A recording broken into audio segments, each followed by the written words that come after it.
Yeah, so did you actually get, I actually sent my labs over with the paperwork. Did you happen to get that? Here they are. Good job. Okay, great. Okay. So let me just see the antibodies. Because if you have high thyroid antibodies, that means you have the same diagnosis. Oh, yep, you and I have the same diagnosis. Oh, no way. Yeah, it's kind of interesting. It's called Hashimoto's thyroiditis. Write this down. Okay. Google celiac-associated autoimmune diseases. And then the NIH website will come up, and NIH is the most prestigious database for medical science in our country, okay? Okay. They will show you Hashimoto's thyroiditis is from gluten. It'll just come right up. Okay. It's like, okay, now I've seen it because that's the published, acknowledged mainstream data, okay? But I've seen it be from dairy, eggs, and yeast as well. But most of the time it's gluten. So I'm vegan. Yeah. But gluten? I eat a ton of gluten and I eat a ton of soy, which I was looking up is probably not good for me. When I was your age, I was vegan. That's okay. Okay. It just didn't work for me because vegan diet works great for some people. Some people it doesn't. Okay, so are you suggesting that maybe I shouldn't, like, I should change my diet from... No, I don't want you to do anything until I base it in science. I'm Okay. looking for evidence.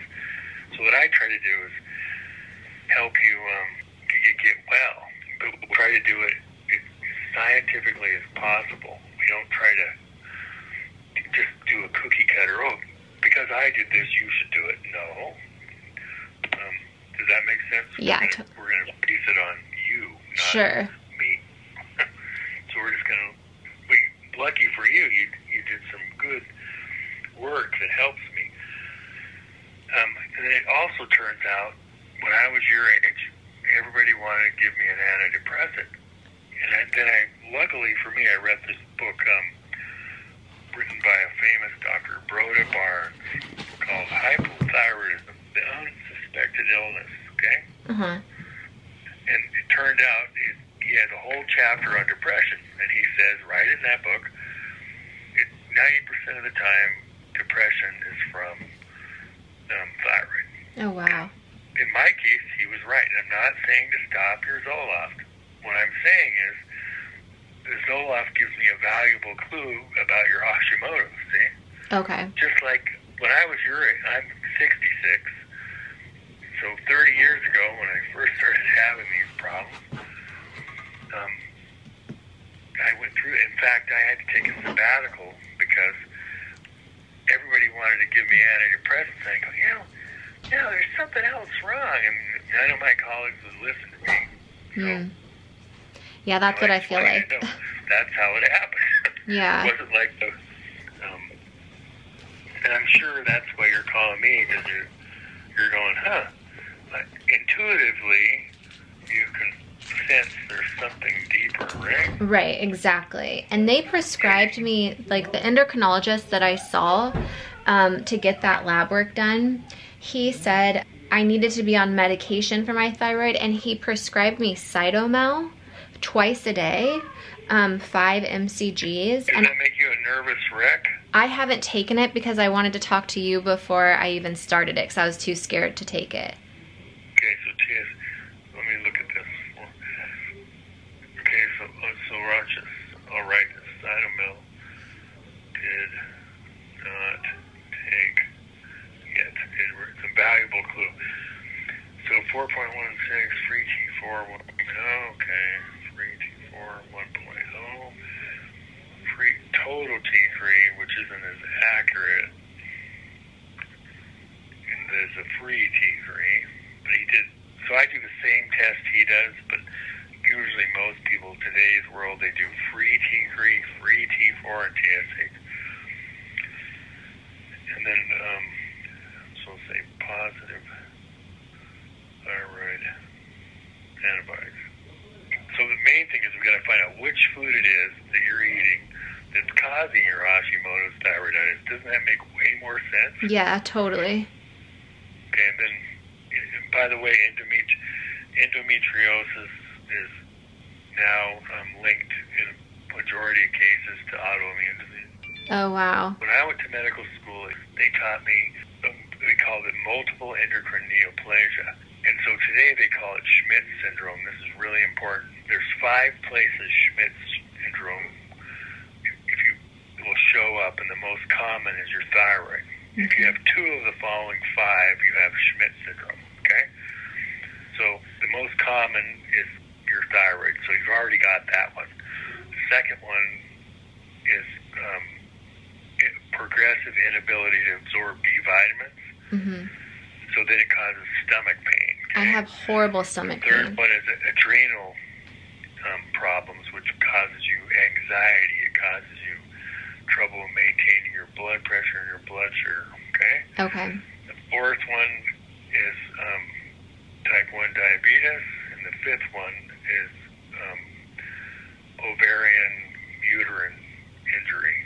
Do you see how you're showing me where to look? Yeah. And so if you have 2 of the 5, you have Schmidt syndrome.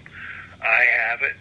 I'm suspicious you have it. It's nothing to worry about. It just means you want a deeper appreciation for why would a young person have so much suffering. So what we do is we look for the root. We don't just treat your symptom, right? Right. So the way I can get to the bottom of the stomach pain is I do this thing called a homocysteine, and then we do CBC with a diff. Notice your cortisol on the last page. What they did is absolutely meaningless. You have to check a cortisol in a 24-hour urine. You can't check it in one spot time, okay? Okay. So you're giving me some evidence that you have Schmidt syndrome. So the quickest way to get to the bottom of it for you is I was a biochemist before I was a medical doctor. So the correct way to check people's hormones that they enjoy, the most important hormones that allow you to stay young, feel your best, is a 24-hour urine collection, because I can see accurately where it didn't go.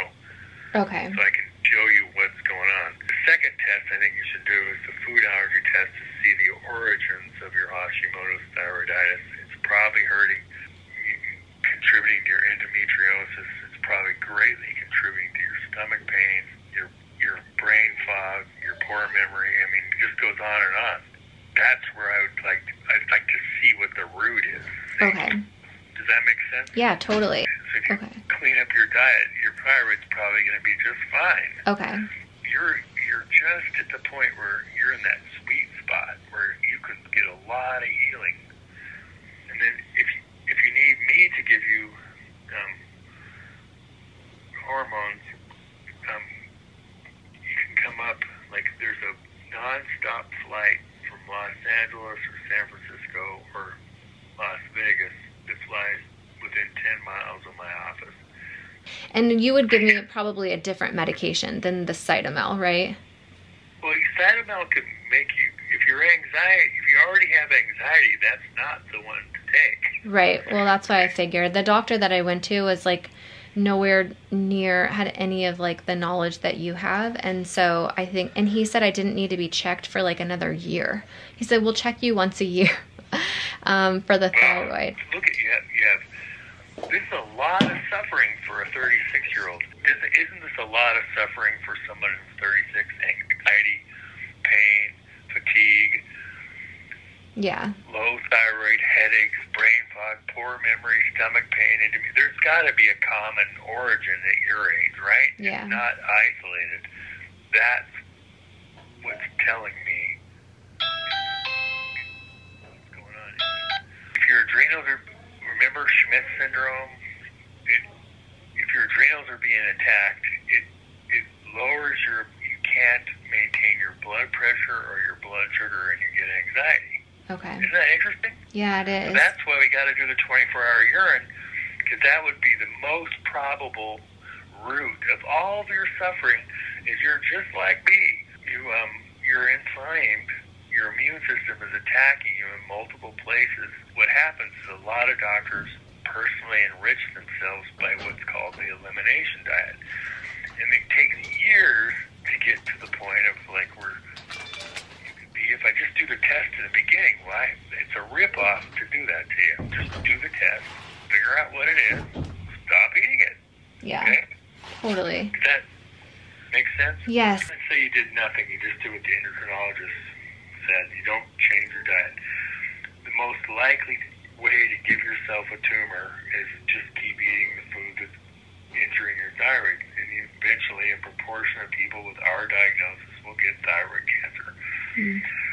The same thing, a proportion of people with our problems get stomach cancer. A proportion of our people, or the inflammation burden is more in our arteries, and we end up getting a heart attack or a stroke. See how this all connects? It's inflammation. Mm-hmm. So the truth is, find out what's inflaming you. Then you don't have to keep going to the doctor. Make sense? Yeah, totally. Okay, which joints hurt? Other than the back. Yeah, so sometimes I feel like achy all over, like my whole body hurts. But mainly like if I'm using my hands a lot, I'll notice like my hands and my fingers will really start to bother me. So mainly in my hands, I've noticed. Okay, and then how about your neck? It's really important. I don't really know, like, joints? Does it snap, crackle when you try to move it around? Oh, yeah, all the time. Oh, yeah. So I'm going to say neck. So you can look this up. Okay. It's a possibility, but if you have snaps and crackles in your neck at 36, ankylosing spondylitis, it's a Viking person's arthritis. Okay. Viking people, if you really want to know, Viking people really are Jewish. Oh, crazy. We won't even go there because think of it. Where did the Caucasians come from? Right. From Israel. Yeah. Hey! Really? That's what they call it, the Caucasus Mountains, north of Israel, right? Yeah. So, if you go back far enough, what matters genetically is where did we originate, you know? So wait, it's not normal for when you move your neck for it to like snap and crackle a little bit? That's abnormal. That's abnormal. Oh, okay. So how much does it crack? Can you hear it? Like crack, crack, crack? Yeah. Yeah, so it's given me a valuable clue about the possibility of you having ankylosing spondylitis. Okay. There's not very many arthritides that attack the spine. But you injured your low back, but if you have crackles in your neck, it's telling me, contributing to the suffering in your low back is the evidence is in your neck, because you didn't have your neck injured. Glandular problems, heat and cold intolerance, so all those things would be helped. But you're showing me, so you can look up at the Cleveland Clinic, ankylosing spondylitis. It'll sound really scary, talk about all these things. By chance, have you ever had really red bloodshot eyes? No. When you get on the NIH website, I think ankylosing spondylitis will come up as one of the celiac-associated autoimmune diseases. So remember, when you look up ankylosing spondylitis on X-ray, what they say is, you got all these bone spurs. No, you have an autoimmune disease you got from your grandmother's. Yeah. What we're doing is we're trying to get to the root of it. Okay. So we have some probabilities. But you see how this works? You and I are a team. Think of it like you and I are the co-detectives. We're trying to solve the riddle. Who done it, right? Okay. And later on, think of it like I'm the coach. Don't waste time thinking of me like the doctor. We're a team. Okay. So that's how people get well. And as you go along with this, I'm going to give you homework assignments. And the reason I'm giving you the homework assignments is not to be mean, overly burdened. It's that nobody gets well if I can't teach you what's truly known scientifically. If I just act like an authority, how are you going to get well? Yeah. But if I teach you the truth of what's known, right? Yes, totally. You're such a good doctor. Oh my gosh. Well, I think everybody has a reason for being born. If you knew me when I was younger, it shows you there is a greater power out there, because there's no way a person like me should have ever gone to medical school. Aww. Except if there was a reason for each one of our lives. Yeah. It's an interesting realization,